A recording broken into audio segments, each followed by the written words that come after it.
حضرت عبداللہ بن عباس رضی اللہ عنہ فرماتے ہیں کہ ایک مرتبہ حضرت عیسیٰ علیہ السلام کے حواریوں نے آپ سے عرض کی، اگر آپ کسی ایسے شخص کو زندہ کر دیں جس نے نوح علیہ السلام کی کشتی کا مشاہدہ کیا ہو تو ہم اس سے اس کی تفصیل سنیں۔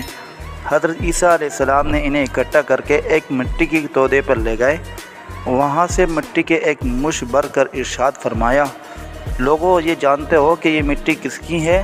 حواریوں نے عرض کی، اللہ اور اس کے رسول زیادہ بہتر جانتے ہیں۔ آپ نے فرمایا، یہ کعب حام بن نوح علیہ السلام کی مٹی ہے۔ آپ نے مٹی کی تودے پر اپنا عصا مارا اور حکم دیا، قم باذن اللہ، کہ اللہ کے حکم سے کھڑے ہو جاؤ۔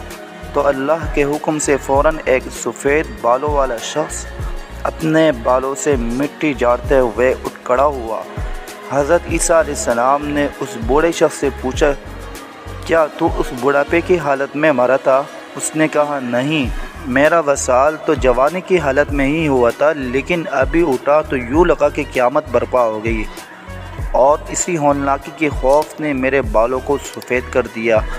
حضرت عیسیٰ علیہ السلام نے فرمایا، ہمیں نوح علیہ السلام کی کشتی کے بارے میں تفصیلات بتاؤ۔ اس نے کہا کہ حضرت نوح علیہ السلام کی کشتی 1200 گز لمبی اور 600 گز چوڑی تھی۔ کشتی کے 3 حصے تھے، بالائی حصے پر پرندے، درمیانی حصے میں انسان اور نچلے حصے میں وحشی جانور اور دیگر جانور تھے۔ جب نچلے حصے میں جانوروں کے گوبر اور لید کافی حد تک جمع ہو گئے تو حضرت نوح علیہ السلام کو وحی الہی کے ذریعے حکم ہوا کہ ہاتھی کی دم پکڑ کر جھنجھوڑو۔ آپ نے دم جھنجھوڑی تو وہاں سے خنزیر گر پڑے۔ خنزیر گرتے ہی غلاظت کی طرف لپکے۔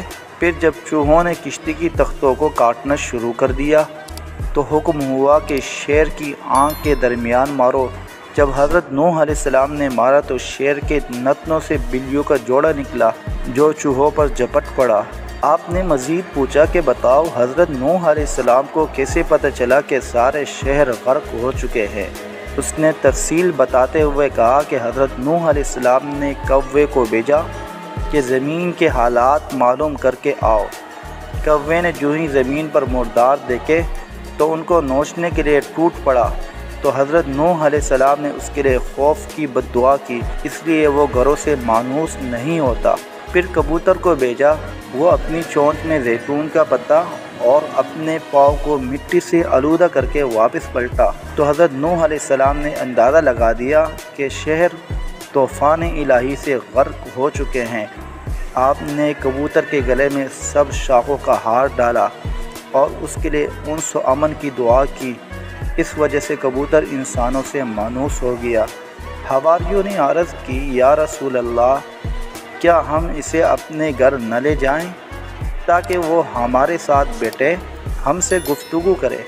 آپ نے فرمایا، ایسا ممکن نہیں ہے، کیونکہ اس کا رزق دنیا سے ختم ہو چکا ہے۔